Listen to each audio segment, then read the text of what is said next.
ada tertulis mas, syaratnya harus ada yang bisa menafsirkan, dan Paulus menyarankan ada baiknya jangan pakai gitu. Sebaiknya Karena ada teman-teman coba jangan. baca itu. Sebaiknya jangan. Karena itu bisa jadi Oh iya bahaya. Tapi kok kenapa jemaat ini tidak pada buka mata, tidak mempunyai pikiran yang kritis gitu? nah itu ada yang hubungannya dengan iman secara menurut.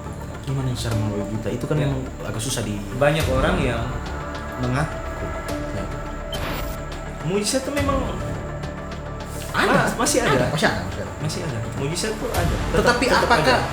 bisa digunakan untuk pertunjukan? Pertunjukan mingguan, pertunjukan event-event tertentu. Nah. Lihat nih, saya datang, mujizat terjadi di sini. Kok di sini? Di sana tidak? Di sana tidak? Jadi ya tidak. Coba kau ini. Nah, ya, Nah. kalau saya lihat begitu. Nah sebelum saya jawab yang ini, saya mau kasih ini kasih apa namanya gambaran sedikit tentang mujizat. Ya. Kayol kalau Kayaknya ada game nih, ayo game. ya, Saya suka game nih. sedikit game. Apa tuh? Jadi Kayol pernah baca di dalam Alkitab waktu Kristus melewati kolam apa ya? Pokoknya Oh iya. ada perkampungan atau ada Yang kolom ketika riaknya muncul. nah itu di dalam Ya. nama Oke. Tuhan Yesus kami yakin. Kenapa remak tuh? Ya maksudnya biar ada ini kan Penekanan, oke. Kami Dalam nama yakin Tuhan Yesus. Oke. saat ini juga doanya seperti ini. Saat ini juga penyakit apapun yang ada di dalam tubuh anak ini nah, kami melihat anak ini telah sembuh.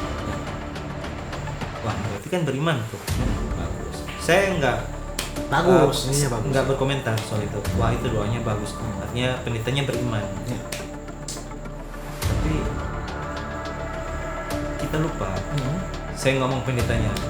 Ya mungkin pendetanya lupa bahwa gini loh, kita boleh beriman tapi berimannya dalam konteks ini. Cara kita berdoa seringkali keliru, bukan salah tapi keliru karena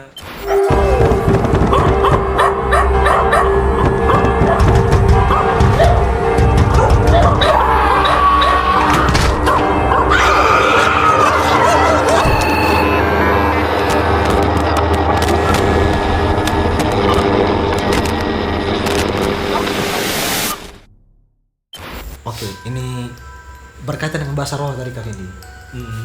Di setahu saya di surat Paulus kepada jemaat di Korintus, Paulus tidak melarang orang untuk berbahasa roh.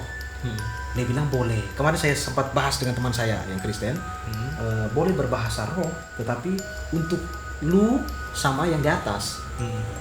Yang ya sudah roh kan berhubungan dengan di atas, tetapi jangan dibuang ke jemaat. Efek sampingnya jemaat tidak ngerti nih apa yang dibilang nih. Kalaupun di jemaat harus ada satu orang yang punya karunia untuk menerjemahkan bahasa roh ini gitu. Sedangkan di sekarang kejadian tidak ada yang menerjemahkan itu. Makanya Paulus mengkritik bahwa mending menggunakan bahasa manusia yang hanya kalau tidak salah teman 5 kata tetapi dimengerti oleh banyak orang daripada menggunakan bahasa roh yang sangat banyak dan tidak dimengerti oleh jemaat. Nah, sialnya di zaman sekarang banyak jemaat yang seolah-olah tertipu. Wah keren gereja ini, dia bisa berbahasa roh walaupun saya tidak mengerti, tetapi mujizat terjadi di tempat itu. wow. Yes. Ayo Pak, silakan Pak. Ayo Pak. Ayo Pak, hajar Pak. Kalau sepengetahuan saya Ya. selama saya membaca Alkitab, walaupun saya bukan ahli Alkitab, Saya tidak ahli. ya, tapi sepanjang saya baca itu saya tidak menemukan bahwa ada tertulis secara jelas tentang bahasa roh. Oke. Yang saya temukan di dalam Alkitab itu adalah bahasa lidah. Ya, lidah. Nah, bahasa lidah itu yang menjadi bahasa roh itu bukan beda lagi. Bukan. Oke, siap lanjut. Kalau saya salah minta maaf teman. Oke, lanjut. Jadi bahasa yang digunakan pada saat pencurahan Roh Kudus. Di mana di saat Pentakosta ya? Itu mana? Iya. Kalau saya lupa. Kalau nggak salah di atap di loteng atau di mana, pokoknya Di daerah situ mana? tempat Di pertemuan. daerah mana gitu. Ah, kurang tahu lah. Waktu itu pencurahan Roh Kudus hari itu ya. Nantinya murid-murid di situ kan berkumpul. Betul.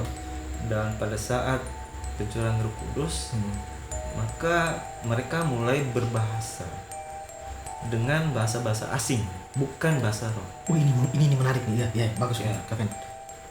Nah, Berbahasa asing. bahasa asing. Ada yang bahasa ini, bahasa Asia ini, bahasa ini kan, iya kan? Ya. Ada kan?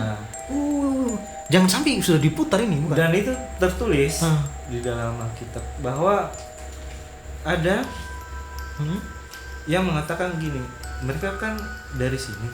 Mereka kan Asalnya dari sini. Dari Medan nih. Kok bisa berbahasa Surabaya? Kok mereka ngomongnya pakai bahasa kita? Betul, siap. Sedangkan Dia tidak pernah ke Surabaya, ya kan? jadi orang-orang ini mengerti apa yang mereka katakan. Ya. Kayak gitu. Ya. Jadi bisa dibilang itu bahasa yang Lidah. masih bahasa yang Bahasa manusia. Kategorinya bahasa manusia. Manusia. Cuman bukan bahasa mereka yang berbicara itu tidak berbicara dalam bahasa mereka, tapi dalam bahasa asing. Mereka tidak komat kami tanpa dimengerti oleh. Iya. Bahkan ada yang masih mengerti kan? Oh, ini bahasa kami nih. Iya. Kok dia bisa? Nah, Kak Fendi pernah dengar cerita yang teguran Paulus kepada jemaat di Korintus? Benar. Itu yang menurut Kak Fendi itu merujuk kepada bahasa lidah atau bahasa roh? Apa sih itu? Paulus itu menegur jangan berbahasa roh. Maksudnya bahasa manusia tadi yang dimengerti oleh orang Aram, orang Asia ini, atau apa di menurut Paulus itu? Bukan, kalau yang Kok tiba-tiba muncul di zaman Paulus ada bahasa roh? ya Oke, coba.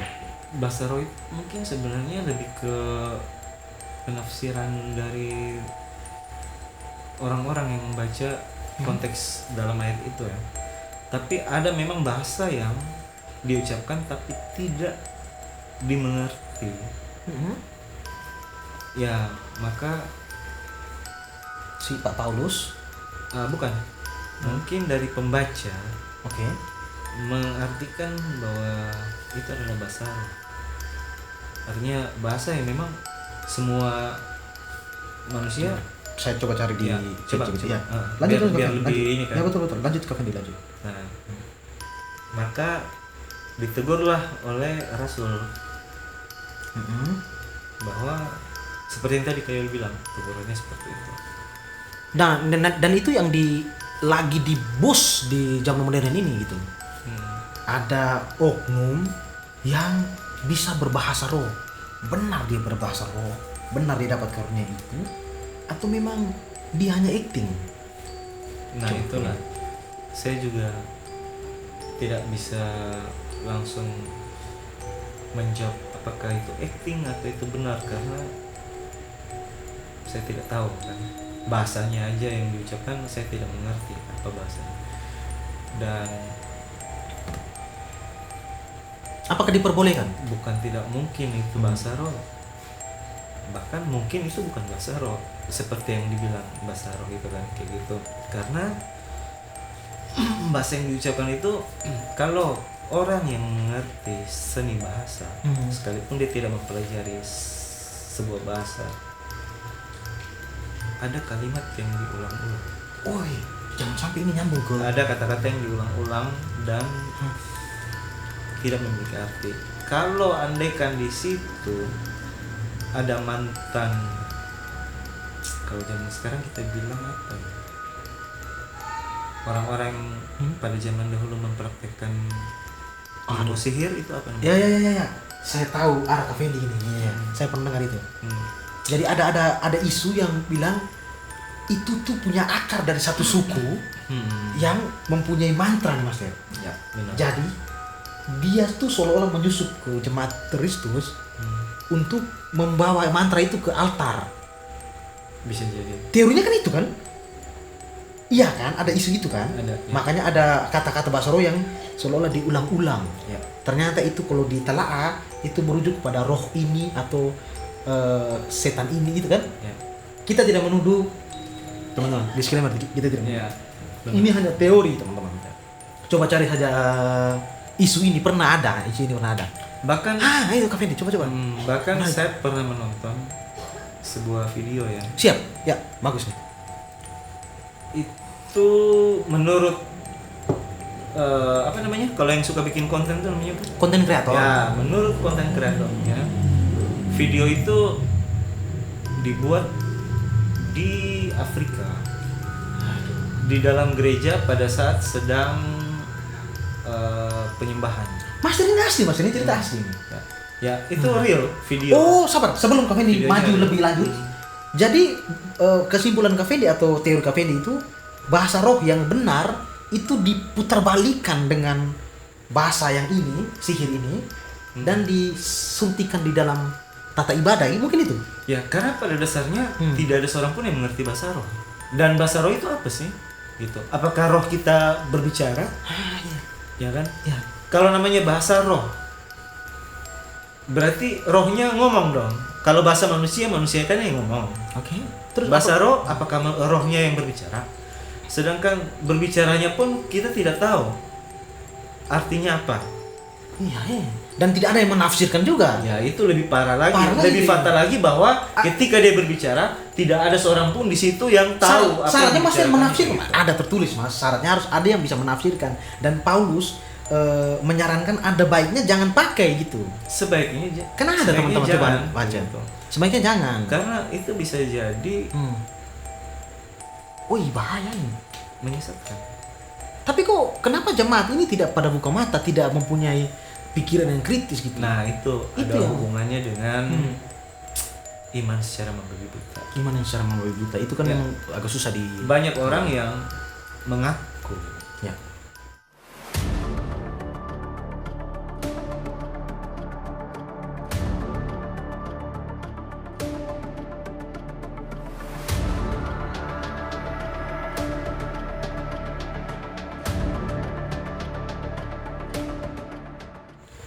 percaya kepada Tuhan, beriman kepada Tuhan, tapi tanpa memakai pengetahuan, ya. Oke. Kalau kita bilang logika, memang tidak sepenuhnya Tidak sepenuhnya menggunakan logika, karena memang keterbatasan manusia dalam memahami Tuhan tidak sepenuhnya harus memakai logika, tapi pengetahuan itu wajib. Wajib ada. Pengetahuan akan firman, pengetahuan akan Tuhan yang kita puji, Tuhan yang kita sembah, kita harus benar-benar tahu dengan pengetahuan. Kenapa saya bilang pengetahuan? Oke lah, mungkin ada yang komplain, pengetahuan manusia kan cetek, ya kan, terbatas. Iya, jangan salah. Memang pengetahuan manusia terbatas. Tapi dengan pengetahuan manusia yang terbatas yang diberikan Tuhan, manusia bisa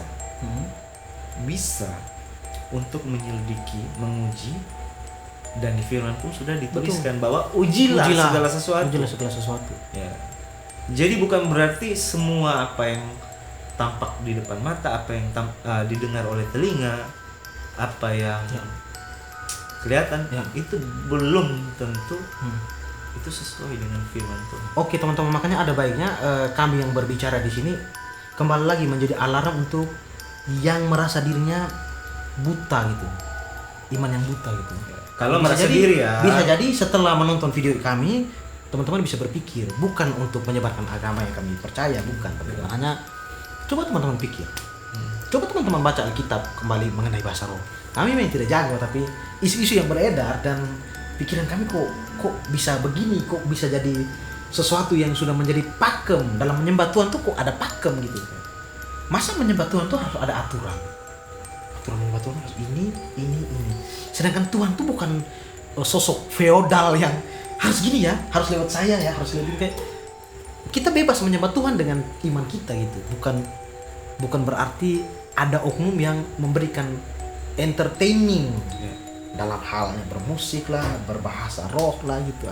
Ada oknum teman-teman. Ada seseorang, bukan seseorang ya. Ada kenalan saya yang pernah berdiskusi sama saya kan. Ini ada hubungannya Gimana? dengan bahasa roh. Kita masih dalam konteks bahasa roh kan? Bahasa roh, siap. Oke. Jadi dia bilang kayak gini, Fen, kalau orang yang dekat dengan Tuhan tapi belum berbahasa roh, itu dia belum penuh dengan Roh Kudus. Itu ada Mas, kenalan iya. saya pernah bilang kayak gitu. Wajib harus Katanya berbahasa roh supaya menurut dia dia ukur ini. jadi ukuran yang dipakai ukuran dipakai dia salah satu kenalan saya, tapi gereja kita beda. oknumnya. Dia gerejanya di gereja lain. Oke. Tapi kita sempat ngopi, diskusi, terus dia bilang, dia ngomong sama saya, ukuran yang dipakai, Kok bisa dia punya ukuran ya? ya nggak tahu, mungkin Kok bisa Mas? Enak sekali. Icat. Mana bisa bahasa roh? Belum dekat dengan Tuhan. Wah, mungkin ya, Oke. mungkin bisa jadi itu pengajaran yang dia dapatkan dari Dari gembalanya di gembalanya. gerejanya Ya, dia, mungkin. sehingga itu dipakai oleh dia untuk diteruskan ke yang lain. Nah, waduh. bentar. Oke. Aduh. Oke. Jadi ukurannya yang dipakai itu bahwa seseorang kalau belum berbahasa roh berarti dia belum benar-benar dipenuhi oleh Roh Kudus gitu kan. Ya. Nah, terus saya bilang, loh, apa tolak ukur Betul. Apa timbangannya gitu? seseorang dipenuhi Roh Kudus harus wajib berbahasa roh. Sedangkan bahasa roh itu hanya salah satu karunia. Ada yang punya tolak ukur seperti itu ya? Makanya, sedangkan di Alkitab sendiri dituliskan bahwa bahasa roh itu hanya salah satu karunia dari banyak karunia. Ya. Wah. Yang paham Alkitab pasti lebih tahu ada berapa banyak karunia kan. Salah satunya bahasa roh. Tapi bahasa roh itu bukan yang utama. Oke. Nah, itu yang ditulis di dalam Alkitab, bukan saya yang tulis. Bukan juga yang utama, saya yang bukan bilang utama. kayak gitu. Nah, Memangnya apa kriteria itu cuma salah satu, dan itu mungkin di urutan keberapa saya nggak tahu. Tapi yang jelas bukan yang utama dan bukan prioritas di antara karunia-karunia dari Roh Kudus. Nah, kayak kasih, lemah lembut, Ya. ya itu kan. itu buah roh. Itu buah roh. Nah, bukan ya. setelah itu dia lanjutkan lagi. Kenalan saya ini dia bilang, Tuhan sendiri kan bilang, nah ini dari dia nih ngomong ke saya kan. Tuhan sendiri bilang, dia bahkan dia bilang, Tuhan sendiri bilang bahwa di masa sekarang nih Tuhan menghendaki penyembah-penyembah kita menyembah dalam roh dan kebenaran. Jadi dia artikan, Ya. dia menafsirkan bahwa menyembah dalam roh itu berarti memang salah satunya itu lewat bahasa roh. Ya. Terus itu saya cut. Saya bilang oke, bro, oke lah, saya tidak menyalahkan dia bilang seperti itu. Tapi saya punya pemikiran yang berbeda. Saya tidak sependapat.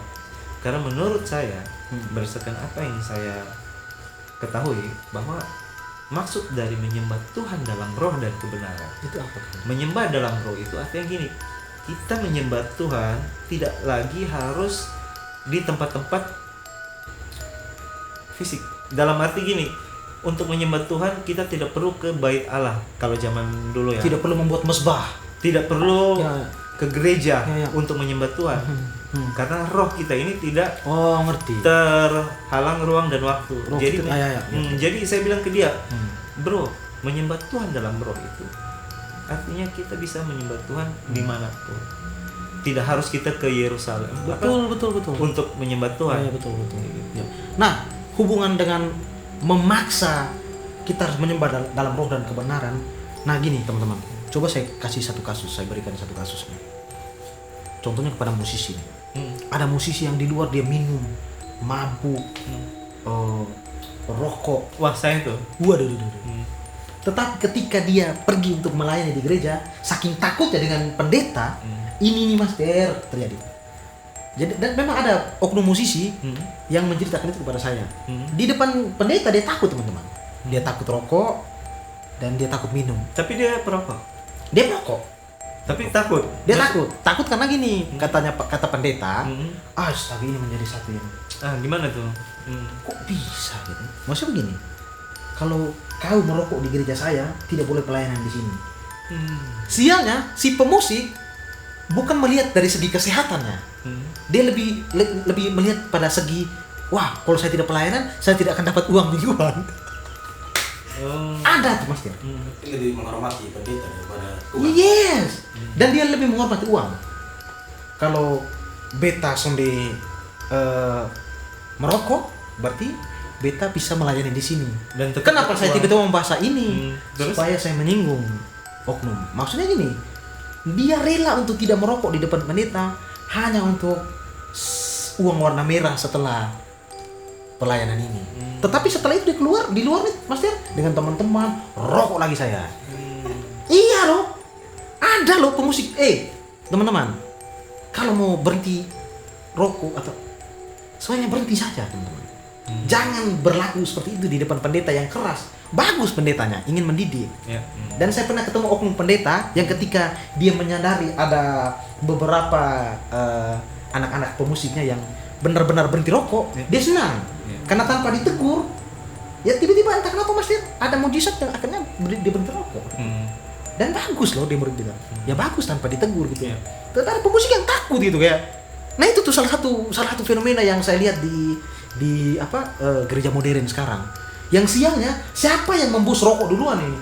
Siapa yang ciptakan rokok membagikan ke orang? Apakah itu iblis ke pendeta? Oke, lanjut lah tadi yang lanjut ke menyembah dalam roh dan kebenaran. Efek sampingnya musisi pada merasa rendah diri gitu. Saya kayaknya tidak layak nih gitu. Kayak hanya formalitas dalam penyembahan. Ini teman-teman musisi tolong. Dan untuk kaum milenial dengan kaum generasi Z yang ingin menjadi pemusik di gereja tolong. Saya dari tadi menekankan pemusik gitu kan. Jadi intinya teman Anda bercerita tentang menyembah itu dalam roh dan kebenaran. Dia memaksa KPD lanjut. Tapi dia menafsirkan tentang ayat menyembah dalam roh dan kebenaran, menurut saya keliru. Karena lagi-lagi menyembah dalam roh dan kebenaran itu maksudnya kalau di zaman itu ya di zaman Abraham, sebelum kedatangan Tuhan Yesus, sebelum Kristus ada ya. Itu orang kalau mau menyembah Tuhan harus ke bait Allah, bait suci. Betul. Pemahaman waktu itu. Ya, oke. Namun kan Kristus datang kemudian Kristus bilang bahwa orang tidak lagi untuk mencari Tuhan, untuk menyembah Tuhan tidak lagi harus ke tempat ini. Maksudnya dalam artian ke bait suci. Bisa di mana saja. Tidak harus betul. Tidak lagi. Ya.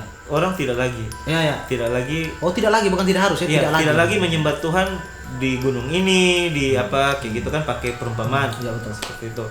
Tapi di mana saja. Dan Bapa ini kata Kristus ya, menghendaki penyembah-penyembah yang demikian. Oh, tafsirnya itu, dan itu saya setuju. Saya setuju. Itu Kristus yang bilang, bukan saya loh. Ya. Kayak gitu. Bagaimana dengan oknum-oknum jemaat yang ingin mencari mujizat, Kak Fidi? Mujizat. Nah, ini seru. Mujizat. Gereja ini bisa membangkitkan orang yang lumpuh. Gereja ini dalam nama Yesus kanker hilang. Apa itu? Memang kalau memang mujizat Tuhan ya terjadi. Tetapi apakah ada keinginan untuk putus cinta dengan gereja yang ini? Saya lebih memilih si cantik yang ini. Itu kan apakah tidak termasuk penyembah berhala gitu? Coba KPD sikat. Oke. Ya, terutama soal mujizat saya prihatin, sangat prihatin. Prihatin itu ya. Karena menurut saya banyak orang datang kepada Tuhan itu hanya untuk mujizat dan berkat. Tapi kita lebih singgung ke mujizat ya.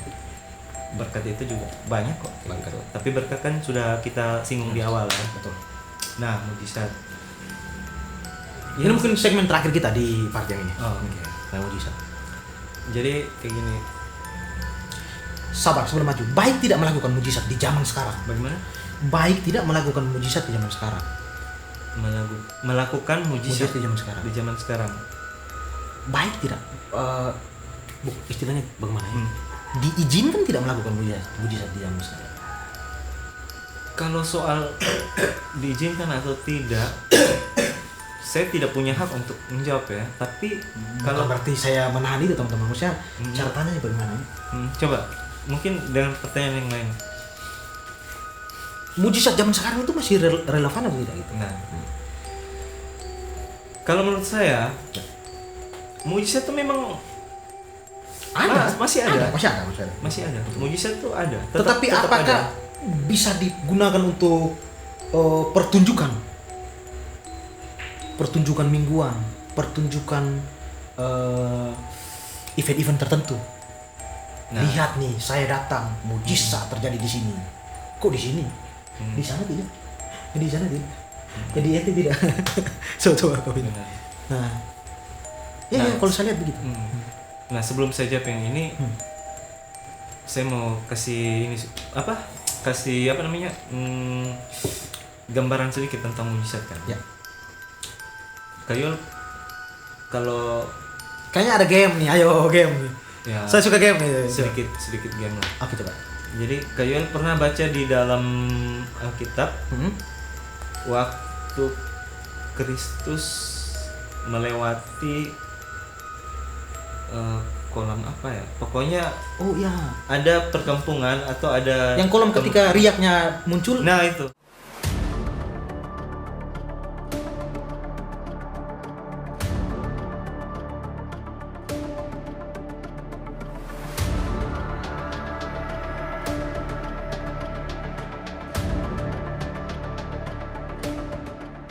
Berebut untuk lompat ke. Kolam apa namanya? Aduh, kolam apa Ica tuh ya? Yang Ya. katanya tiap berapa jam atau tiap berapa berapa jam ya? Jadi mereka berebut untuk ketiga tiba-tiba ada riak. Itu kan Katanya roh Allah atau malaikat turun. malaikat katanya. turun ke kolam itu. Nah, itu berebut karena itu pakai waktu, pakai time limit. Betul, batas betul, waktu. Nah, kasihan kan kalau yang telat atau tidak sempat. Ini tiba-tiba sudah malaikatnya sudah pergi. Betul, gitu. betul. Wih, itu logika mistika sekali tuh. Nah, kalian coba bayangkan ya. Hmm. Memang di situ tidak dijelaskan secara detail berapa banyak, 1.000 kah, 10.000 kah. Kolam Bethesda. Nah, kalau itu Yang disebut dalam Yohanes 5 1-9. Ya. Dalam kisah ini kolam tersebut dipercaya memiliki kekuatan penyembuhan ketika airnya beriak ini Mas Ter. Ini aja. apakah di situ ada dituliskan berapa banyak ada orang-orang sakit yang ada di situ? Orang sakit banyak. Bahkan ada orang sakit yang 14 tahun kalau tidak salah. Saking dia sampai punya kesempatan untuk lompat ke kolam itu Mas Ter. Dia di situ kan sudah ada yang bantu dia untuk lempar dia untuk sembuh. Makanya suatu saat Yesus lewat nih. "Weh bro, buat. Oh Tuhan, ini beta tunggu sudah lama nih gitu. Bangun, sembuh, Yesus datang. Tapi itu kan mujizat, kan harkan mujizat. Lanjut ke media. Ya sabar ke media, sabar. Dalam kisah ini, kolam tersebut dipercaya memiliki kekuatan penyembuhan ketika airnya beriak. Ya. Banyak orang sakit, buta, timpang, dan lumpuh berkumpul di sana dengan harapan bisa sembuh. Konteks kisah kolam Bethesda terletak di Yerusalem dekat gerbang domba. Memiliki 5 serambi tempat orang-orang sakit menunggu air bergolak. Kok bisa air bergolak ya? Katanya malaikat turun ya? Oke. Malaikat turun terus mengguncang kolam tersebut. Betul. Dikatakan bahwa seorang malaikat Tuhan turun dari waktu ke waktu dan mengguncangkan air, Ya. dan siapapun yang pertama kali masuk setelah air bergolak akan sembuh dari penyakitnya. Makanya suatu saat Yesus datang menyembuhkan orang sakit. Selama 38 tahun dan belum pernah berhasil masuk ke dalam kolam lebih dulu. Jadi mereka berebut untuk duluan masuk nih. Siapa yang duluan? Berebut Betul. lah. Wih. Nah, Waktu itu ya. banyak kan? Oke, banyak. Tapi Betul. tidak dituliskan berapa banyak. Mereka berarti banyak ya. Oke, lanjut. Bisa 10.000? Bisa jadi. Bisa. Banyak. Ya banyak. Oke. Yang disembuhkan oleh Kristus berapa banyak? Sukanya satu. Baru satu kan? Oke. Benar kan? Ya, si lumpuh oke. Benar kan? Yang mampu berjalan akhirnya. Yang lain kenapa enggak? Karena apakah iman yang menyelamatkan dia? Bukan juga. Itu jawaban paling standar. Kalau misalkan kita pakai tolak ukurnya iman, mereka nggak mungkin berdiri dan siap untuk lompat ketika malaikat datang dan mengguncang. Kenapa mereka siap? Mas itu kisah ada Mas dia. Kadang percaya kolam yang sembuh tuh. Bukan Tuhan yang sembuh, udah percaya itu kolam yang sembuh. Dong percaya itu malaikat ini sudah dapat lihat Mas. Jadi pas malaikat turun, tandanya airnya beriak. Kok aneh gitu ya? Oke. Berarti mereka beriman dong. Oke. Kalau tidak beriman, tidak mungkin mereka antri. Pasti sudah pulang. Betul, secara silogismenya betul. Ada premisnya gitu. Oke, lanjut. Karena beriman, makanya mereka ngumpul di situ menunggu kapan nih diguncang oleh malaikat. Oke. Nah, berarti jawaban tentang karena mereka tidak beriman, kita X. Oke, pernyataan itu kita potong, kita buang. Ya, buang Kembali lah, ke karena pernyataan bahwa- bukan karena tidak beriman. Karena mereka beriman, makanya mereka rela antri. Ya. Apa sambungnya ke zaman modern. Tapi bentar, Oke, kita lanjut ke zaman batu. Oke, siap. Lanjut. hanya satu orang, yakin ya? Ya, ini. Dalam Yohanes 5 ayat 5 sampai 9, Yesus bertemu dengan seorang pria yang telah sakit selama 38 tahun dan belum pernah berhasil masuk ke kolam lebih dahulu. Alih-alih menyuruhnya masuk ke air, Yesus langsung menyembuhkan pria itu dengan berkata, "Bangunlah, angkatlah tilammu dan berjalan." Wih, sadis waktu. Oke. Pria itu pun segera sembuh tanpa perlu masuk ke kolam. Makna dari kisah ini, Yesus menunjukkan bahwa kesembuhan sejati datang darinya, bukan dari ritual atau kepercayaan pada kolam, Mas Ter. Penyembuhan ini juga terjadi pada hari Sabat, yang kemudian memicu kontroversi dengan para pemuka agama Yahudi. Al-Yahudi. Oke, lanjut.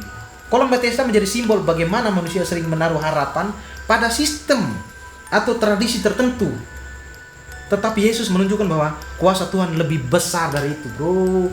ChatGPT, bro. Kan ada beda dengan batu ponari.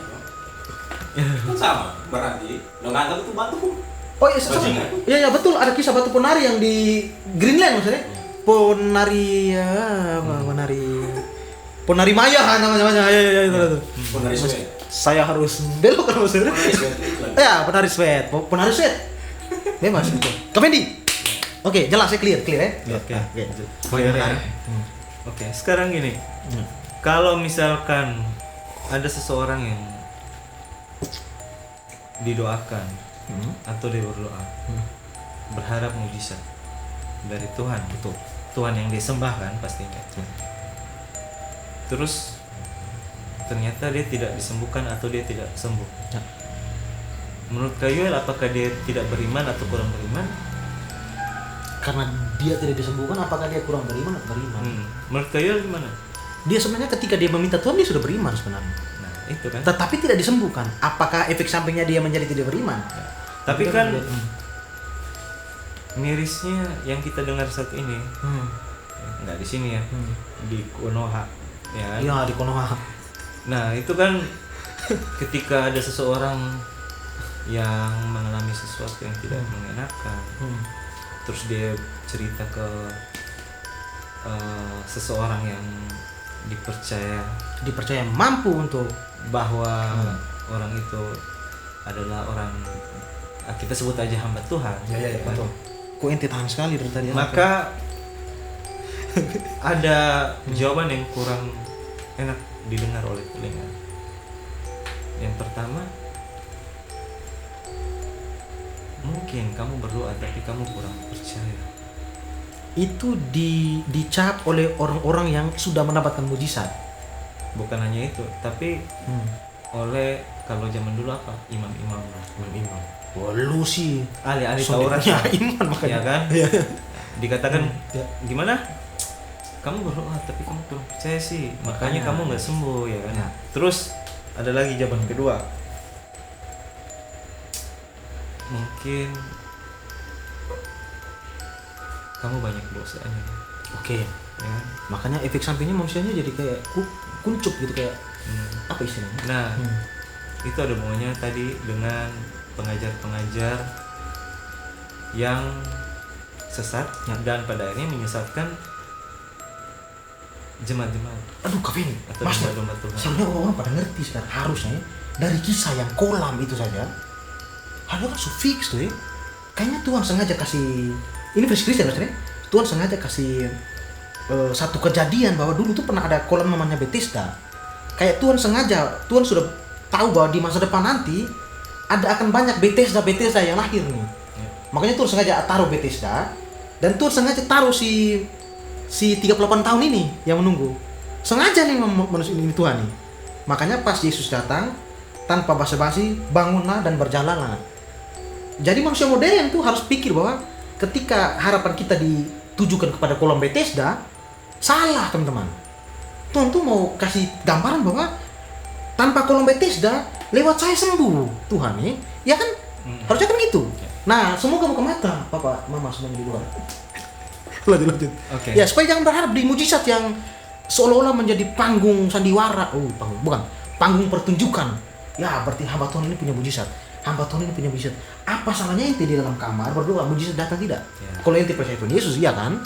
Iya kan, menurut kami kan. Dan Menurut ya, kami mesti paham. benar. Oke, lanjut. Yang dibilang Kayul itu benar. Saya baru dapat pencerahan seperti itu ya. Cuman saya tambahkan ya, Boleh coba. bahwa ketika seseorang meminta mujizat dari Tuhan, Oke. bukan berarti bahwa dia harus mendapatkan apa yang dia minta. Saat itu juga. Bukan saat itu. Bisa jadi Tidak sama sekali. Tidak sama sekali. Oke, siap. Itu bisa jadi. Dan itu bukan berarti dia tidak beriman. Oke, kembali ke tadi pernyataan tadi. Apa maksud Tuhan tidak memberikan jawaban Jawaban terhadap permintaan mujizat itu? tidak memberikan mujizat gitu Ya, maksudnya. ya. Tidak Mungkin menjawab Tuhan, ya, gitu Tuhan, kan. mungkin Tuhan lagi didik dia atau apa sebenarnya? Banyak hal sih, banyak faktor, tapi saya juga tidak bisa bilang itu kenapa. Ya, Karena sesungguhnya yang tahu cuma Tuhan. betul. Ya, yang tahu itu cuma Tuhan. Bahkan seorang bukan yang mengaku sih. Seorang hamba Tuhan pun dia tidak bisa ngomong bahwa oh, kamu belum dijawab ya. Mujizatnya belum terjadi sama kamu ya. Betul. Bahkan seorang hamba Tuhan ya tidak boleh mengatakan bahwa seperti yang tadi, mungkin kamu Kurang iman nih, kurang rajin nggak berdoa. beriman, kurang beriman dan Hamba Tuhan sebagainya. tidak seharusnya berkata demikian. Tidak seharusnya, karena yang tahu itu cuma Tuhan. Dan ingat teman-teman, kita juga tidak punya hak untuk berkata kepada orang yang lagi depresi butuh mujizat, wah kamu kurang doa nih, jangan. Betul-betul, betul. Nah, ini lucu. Ya, belum cerita ini Coba. ya, sudah lucu duluan ya. Jadi kayak gini. Ada seorang teman ya, ini teman. Tapi bukan teman dekat, sekedar kenalan. Dia Jangan sampai saya kenal. enggak dong. Teman saya. Ya. Oke, lanjut. Kok sarkas Anda ya? Oke, lanjut. Oke. Jadi dia pernah berdoa. Dia pernah berdoa dan itu ada saya dan beberapa teman kita. Jadi kita kan berteman semuanya, kenalan semua. Ada berempat atau berlima, kita berlima. Kebetulan anak band waktu itu. Bukan. Teman, bukan musisi. Oke. Yang musisi kan cuma saya. Ya. Serius lah ente, kenapa? Jadi kita waktu itu di rumah sakit, kita jenguk salah satu teman kita yang sedang sakit. Wah, Kita berlima, jadi tambah si korban tidak asing tambah di rumah sakit nih. bukan korban, sorry. Tambah teman kita yang sedang sakit ini berarti kita berenam Ya. di dalam ruangan itu kan, di dalam kamar itu di rumah sakit. Terus pendeta dari gerejanya dia kan. Oh, pendeta datang. Datang kan jemaatnya yang jemaatnya dia, sedang ya. sedang sakit. Oke. Ya memang sudah parah sih Wih, sakitnya. menarik. Sakitnya parah. Oke, itu kan sudah dipasang apa? Infus ke Bukan. apa? Ini apa namanya? Udara ya, selang. Yang sudah apa maksudnya? menunggu ajal, maksudnya antara hidup dan mati apa? Oksigen dan ada satu lagi yang kalau bunyi panjang berarti sudah meninggal. Intinya ada Alatnya itu. indikator jantung lah istilahnya gitu. Indikator apa ya? indikator kematian dan kehidupan. Limiter. Ah, Ada pikir itu. oh betul. Ah, Ada ya limiter. Kalau di Itu kan web. kalau Produser yang ngerti. kalau kita musisi sebutnya limiter kan. Oke. Nah, Ente Oke. ngomong ente ngerti kan? jadi Oke, lanjut. Jadi datanglah pendeta ke samping tempat tidur. ya, Oke. pada saat kita lagi ngobrol sama teman kita ini, kemudian masuklah pendeta dan istrinya pendeta. Terus kita diajak untuk berdoa sama-sama dan doanya seperti ini. Coba disimak ya. Waduh. Ini intinya ya. Ini intinya. Saya lupa tidak mengingat sepenuhnya doanya seperti apa, tapi intinya seperti ini. Tuhan, kasihanilah anak ini. Siap. Ya, anak ini tidak pernah bolos pelayanan. Oh. Dia kan pelayanan di gerejanya Pelayan. pendeta itu Iya. kan, teman kita ini. Dia juga setia, komitmen, ya kan, melayani.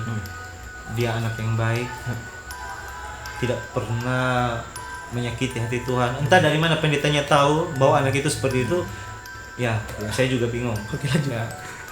Terus kami yakin dan percaya Tuhan. Ini doanya pendetanya. Di dalam Ya. nama Oke. Tuhan Yesus, kami yakin. Kenapa rem waktu Om? Kenapa Ya, rem? maksudnya biar ada ini kan penegasan. Penekanan, oke. Penekanan. Kami Dalam nama yakin Tuhan Yesus, oke. saat ini juga, ya, doanya seperti itu. Saat ini juga penyakit apapun yang ada di dalam tubuh anak ini diangkat. Ya. Dan kami melihat anak ini telah sembuh. Ya. Wah, berarti kan beriman tuh. Bagus. Saya Bagus, ininya bagus. nggak berkomentar soal itu. Wah, itu doanya bagus tuh. Artinya pendetanya beriman. Ya. Tapi kita lupa. Saya ngomong pendetanya. Ya, mungkin pendetanya lupa bahwa gini loh. Kita boleh beriman. Ya. Tapi berimannya dalam konteks apa?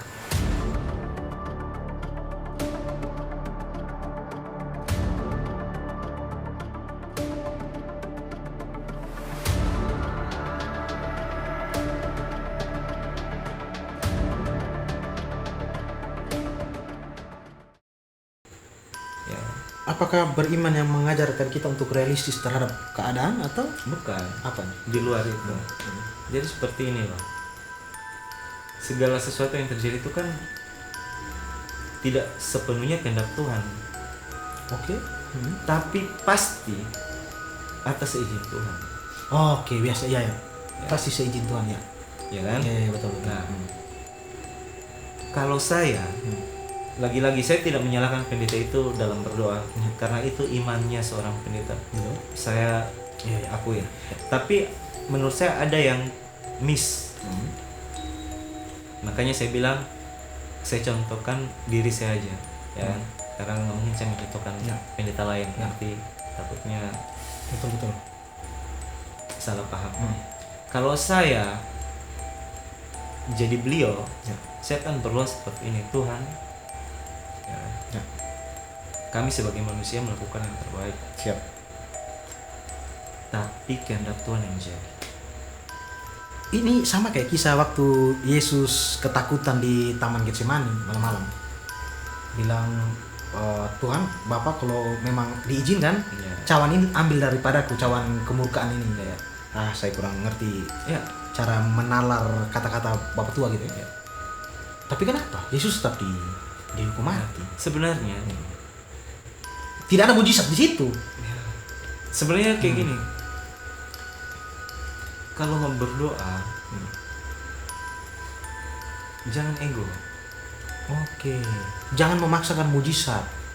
Jangan- Lebihnya ya benar. Iya. Tapi saya tambahkan sedikit, kita jangan memaksa Tuhan. Kasarnya jangan membuat Tuhan itu menjadi pembantu. Ya. Kasarnya menjadi babu gitu kan, tidak Ya. kan gitu kan. Jadi kita berdoa seperti itu, oke lah. Saya tidak menyalahkan seperti yang saya bilang di awal tadi. Pendeta itu berdoa dengan imannya dia. Tapi ingat, kita pahami iman itu dalam konteks apa, Oke. ya kan? Nah, pada saat dalam momen seperti itu, menurut saya, Ya. saya belajar dari doanya Kristus bahwa apapun yang terjadi kehendak Bapa yang jadi.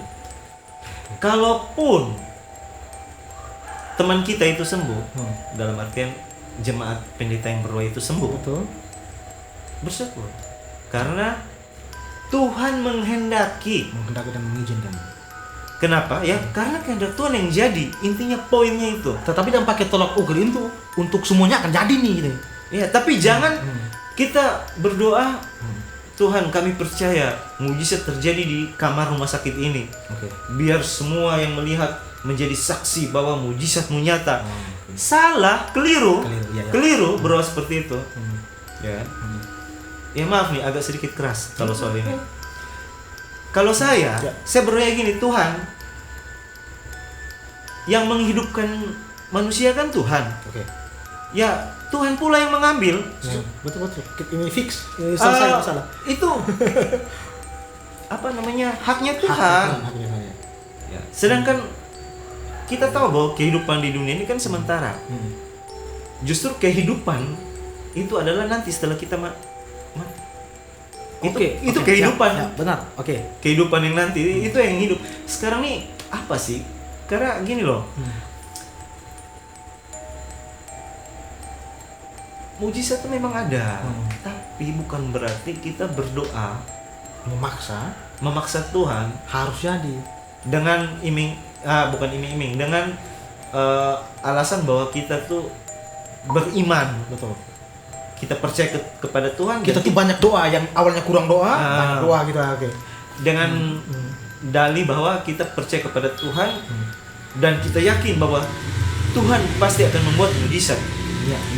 Dalam konteks sesuai momen tadi bahwa mujizat kesembuhan. Ya.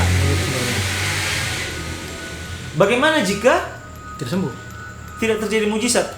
Berarti maksudnya konteksnya beliau meninggal. Oke, intinya teguran dari Kak Fendi untuk para pengharap mujizat ini ya isinya. Ya. Nah, Kak Fendi, ada satu isu nih. Saya pernah baca seorang dukun Afrika. Ya. Katanya ada oknum pendeta yang menggunakan Ya. bantuan si jahat ketika melakukan mujizat sembuh ini. Maksudnya Waduh, Anda yang belum tahu. baru dengar. Nah, ente harus baca kisah kesaksian Mukendi. Ada satu dukun Afrika, ada Ya. seorang dukun yang dia membongkar mujizat di Afrika. Jadi ada beberapa pendeta ketika ingin mempopulerkan gerejanya, Ya. rela bekerja sama dengan roh jahat untuk melakukan mujizat. Adalah teman-teman, baca sendiri nanti. Kevin, bagaimana? Kisah hari ini tegurannya sudah enak diberikan kepada penonton? Atau masih ada pesan? Oh iya. Maksudnya tambahan dikit ya. Tambahan sedikit, Soal Bang. yang tadi. Masih apa? Pernyataan tadi saya lempar teman-teman. Masih Teman-teman silakan cari sendiri masih kesaksian belum Mukendi. selesai ya. Iya, iya. Mungkin 1 menit ya. Oh, boleh, silakan. Oke. Jadi kembali lagi ke tadi bahwa ya sudahlah, tadi kan sudah seperti itu ya. Ini mungkin sedikit saya tambahkan bahwa cara kita berdoa seringkali keliru. Oke. Bukan salah ya. Bukan salah. Tapi keliru. Karena gini loh. Mujizat itu memang real. Mujizat itu memang masih Mujizat ada gitu, ada. Masih ada. Masih ada. Sampai sekarang. Tapi kita mesti mengerti bahwa dalam momen apa. Betul. Ya kan? Karena Tuhan tuh sampai sekarang masih bekerja. Sampai sekarang dan saya percaya. Lewat apa? Lewat Roh Elohim. Siap. Karena sejak Kristus naik ke surga, Kristus menjanjikan bahwa Roh Dia mengutus Bapa akan meminta Bapa untuk mengutus Rohnya. yaitu Roh Kudus. Itu yang disebut Roh Kudus. Kan? Betul. Nah, jadi baiklah, Ada baiknya. ya baiknya kalau kita berdoalah seperti Kristus, tidak memakai ego kita dengan dalih, dengan alasan bahwa aku masih punya Tuhan, aku masih punya iman, dan aku percaya mujizat terjadi, mau di tempat ini kek, mau di tempat itu kek, itu nggak salah tapi keliru. Padahal sebenarnya sesuai dengan rencana Tuhan. Kalau memang Tuhan tidak Ya, kabulkan nah. ini, Tuhan lagi menggoreng ente ke sini sebenarnya. Mungkin kan kita tidak tahu. Menurut pendapat saya, ya menurut pemikiran saya bahwa kita serahkan semuanya ke Tuhan karena yang lebih tahu mana yang lebih baik, mana yang terbaik itu Tuhan. Kita meminta kesembuhan, kita meminta mujizat, ya salah satunya kesembuhan ya. Tapi janganlah kita berdoa seperti itu karena gini, bisa jadi orang-orang di sekeliling kita atau mungkin keluarga dari bukan korban, apa sih, keluarga dari pasien yang ditinggalkan. Lo kayaknya tahu ya. Misalkan pasiennya meninggal dunia, Ya. Terus marah. itu ada konsekuensi, ada dampak yang mungkin kita tidak tahu. Nantinya Tuhan, rencana Tuhan. Ya, kita tidak pernah tahu, tapi dampaknya bisa jadi gara-gara doa seperti itu. Mungkin ada keluarga pasien atau orang tua pasien atau kerabat yang paling dekat, dia akan meragukan kuasa Tuhan. Kenapa? dengan penuh keyakinan seseorang dalam tanda kutip oknum pendoanya berdoa seperti itu, dan ketika selesai berdoa maka limiter ya kalau di musisi yang tadinya masih naik turun ya kan tiba-tiba lurus. Innalillahi wa inna ilaihi raji'un. Lah benar kan? Kok tiba-tiba ke muslim? Lah benar kan? Oke. Ya artinya sama. Ya. Artinya berpulang kepada yang Maha berpulang Kuasa. kepada Maha Kuasa. Nah, itu hati-hati. Bisa jadi kalau ada kerabat dekat atau sanak famili dan orang tua yang ditinggalkan, bisa jadi tiba-tiba dia berubah pikiran. Yang tadinya dia orang yang beriman, percaya Harusnya kepada beriman, Tuhan, ya. dengan adanya kejadian kayak gitu, Sakit dia hati. kecewa sama Tuhan, dia meragukan kuasa Tuhan. Iya. Efek Ya. sampingnya cari Nah. gereja baru, pindah agama, ya kan? Oh, kembali lagi ke pembahasan tadi. Kayaknya pesan tersampaikan ya? Belum. Belum. Jadi belum. ada baiknya kita berdoa, Iya, betul juga ya. Tuhan, ya apapun yang terjadi sama, ya kalau misalkan ini yang doanya pendeta tadi kan, Betul. pendoa tadi, Oh iya, tidak memberikan harapan kepada para orang lain di sekitar ini. bukan hanya itu, Iya, betul. tapi memang itu Penting. termasuk. Betul. Nah, Mending apapun yang terjadi baiknya, itu baiknya betul. berdoanya, Saran Ya. berdoanya ya betul. Tuhan, Mengerti itu. apapun yang terjadi atas Anak anak ini, Hmm.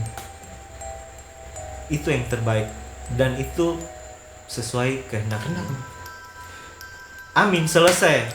Kalaupun Tuhan panggil dia, ya kan? Artinya kalaupun dia selesai di situ kehidupannya, Udah, benar. itu yang terbaik. Betul. Itu yang baik. Tapi masalahnya kan manusia nggak tahu. Betul. Tuhan kan lebih tahu. Ya kan? Kayak gitu. Intinya pesannya gitu, Kak Fendi, sampai Ya, pesannya intinya gitu. seperti itu. Ya, untuk penutup ada satu kisah, ada seorang olahragawan dari Amerika kayaknya tentang kulit hitam. Coba cari saja videonya di media sosial. Jadi dia nih ambisi di bidang olahraga kan ini. Antara lomba lari atau apa ini. Jadi suatu saat dia celaka.